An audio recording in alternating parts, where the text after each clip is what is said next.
Ito ay pro-Filipino. This is a pro-Filipino effort na hindi natin naririnig sa national conversation. Ang question is, ano gagawin natin? Okay, mabuti na itanong mo yan. Hindi na ito issue tungkol kay former President Duterte.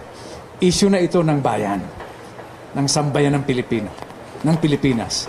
Yan ang panawagan ni Senator Aspirant Gringo Honasan patungkol sa nagkakagulo at kasalukuyang hindi raw nagkakaisang bansa. Dahil dyan mag-oorganisa ang grupo ni Honasan kasama ang Reform Philippines at ang Democratic Party of the Philippines maging ang Malayang QC Party ng isang kampanya para may panawagan ng agarang pagpapauwi kay dating Pangulong Rodrigo Roa Duterte.